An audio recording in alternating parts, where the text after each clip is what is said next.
Olá, meus irmãos, graça e paz.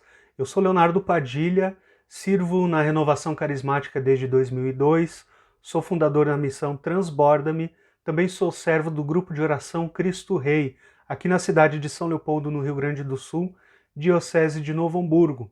Nesse vídeo nós vamos estudar o capítulo 10 da Carta de São Paulo aos Romanos. Vou partir do pressuposto de que você já esteja acompanhando esses estudos e de que já tenha lido este capítulo. Caso não tenha feito, eu sugiro que você dê uma pausa no vídeo, leia o capítulo e depois retome o vídeo, ok?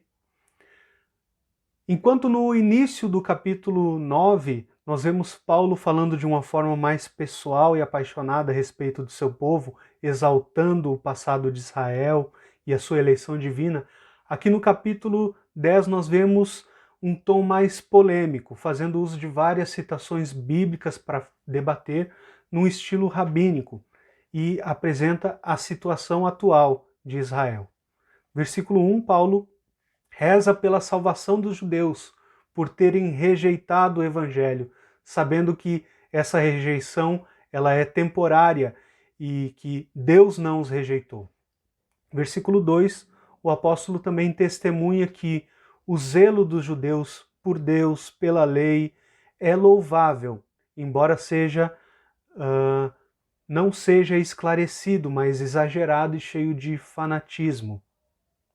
Nós podemos ver em 1 Macabeus 2, 26 e seguintes, Matatias convidando a segui-lo quem tivesse o zelo pela lei, de onde veio mais tarde o termo zelotes, que era um partido do judaísmo caracterizado como um grupo fundamentalista.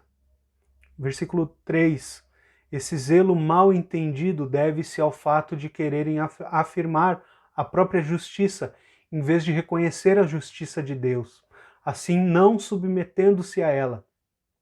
Lembremos o que foi dito no final do estudo do capítulo anterior sobre justiça do homem e justiça de Deus. Justiça do homem que significa dar ou restituir a cada um o que lhe é de direito, e a justiça de Deus que é a sua fidelidade à aliança, a sua bondade para com o homem.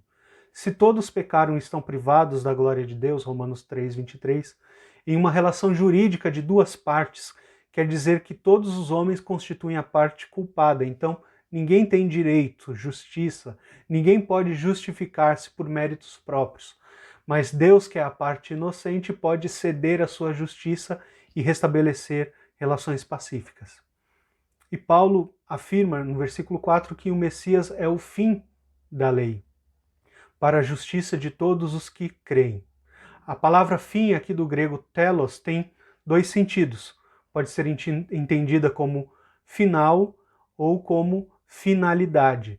Toda a lei antiga visava a vinda do Messias, e quando ele chega, essa lei então cumpre a sua missão e é abolida, pois o Messias não é um agente da lei que veio impô-la, mas é o próprio cumprimento, o fim da lei. Versículos 5 a 8, Paulo contrapõe a justiça da lei e a justiça da fé. De um lado, a justiça da lei, que em Levítico 18, 5 garante a vida a quem cumprir, e de outro, a justiça da fé. E aqui Paulo cita Deuteronômio 30, do 12 ao 14, o final do discurso de Moisés em Moabe, no qual diz que a observância da lei é acessível pela revelação de Deus. Porém, no lugar da lei, Paulo coloca o Messias e no lugar da observância coloca a fé. A palavra da fé no Messias está ao alcance de todos. E em que consiste essa fé? Segundo o versículo 9 e versículo 10, consiste na proclamação do senhorio de Jesus e na crença de que Deus ressuscitou dos mortos, e quem assim o fizer será salvo. Há um acordo entre coração e boca. Crer com o coração de que Deus ressuscitou Jesus dos mortos e proclamar com a boca que Jesus é o Senhor. Ou seja, não basta proclamar que Jesus é o Senhor se não crer com o coração. Se a fé proclamada não for antes crida no coração, ela não é verdadeiramente uma profissão de fé. No versículo 10, há uma distinção entre justificação e salvação. Ser justo é receber de Deus um veredicto de graça, que salva do pecado e dá acesso aos bens da promessa, não por méritos humanos, mas como um dom livre e gratuito da bondade e fidelidade de Deus às suas promessas. Ao homem cabe apenas ser humilde e confiar. O homem justificado, ele vive do Espírito que habita nele e é por ele conduzido. É nova criatura e produz frutos para Deus. Segundo o dicionário enciclopédico bíblico, salvação é um termo originalmente militar. Criar espaço para alguém, repelindo o seu opressor com mão armada, libertando-o do poder de um inimigo. E o dicionário teológico, o Deus Cristão, diz que por salvação se entende a obtenção de permanente condição de paz, felicidade, bem-estar e plena realização do homem como indivíduo, como membro da comunidade e como parte do cosmos. A fé, então, nos dá acesso à graça de Deus de sermos novas criaturas, vivendo e nos movendo e dando frutos no Espírito. Com o coração cremos para ser justos. E a proclamação do senhorio de Jesus, quando precedida dessa convicção e adesão interior, segundo Paulo, nos salva. Com a boca confessamos para ser salvos. Meus irmãos, não há outro caminho para sermos justificados, não há outro caminho para sermos salvos, senão crer e proclamar Jesus ressuscitado como Senhor de nossas vidas.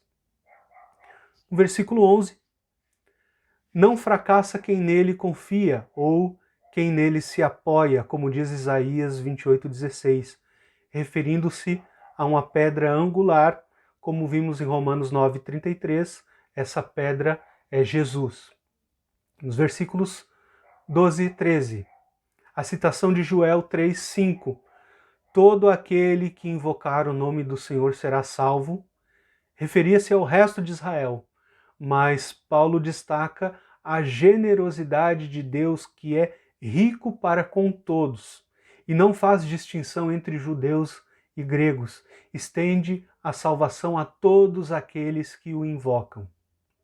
Versículos 14 e 15, se observarmos esses versículos, vemos que são feitas várias perguntas retóricas, que quando lidas em sentido contrário apresentam um esquema de evangelização para alcançar os pagãos e os judeus da diáspora. Diáspora que quer dizer dispersão, que nunca ouviram falar de Jesus.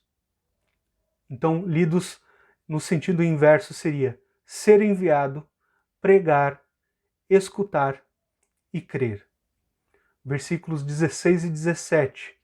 Crer é uma resposta ao anúncio da Boa Nova e nem todos estão dispostos a responder, embora tenham recebido a palavra da fé que entra pelos ouvidos. Versículos 18 a 21. Se nos versículos 14 e 15 Paulo destaca a importância da evangelização, que belos os pés dos mensageiros de boas notícias, para que a fé alcance aqueles que ainda não creem, aqui ele adapta o Salmo 19, versículo 4, que fala de uma manifestação cósmica. A pregação alcançou todo o mundo e ninguém pode dizer que não a entendeu, pois o próprio Deus se pôs ao seu alcance, os incitou, chamou também os pagãos para a salvação para lhes provocar ciúmes, mas eles resistiram.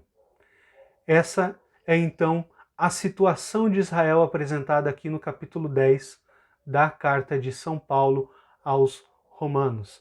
Espero que esse estudo tenha sido edificante para a sua fé, para a sua espiritualidade e nos vemos no próximo vídeo no estudo do capítulo 11.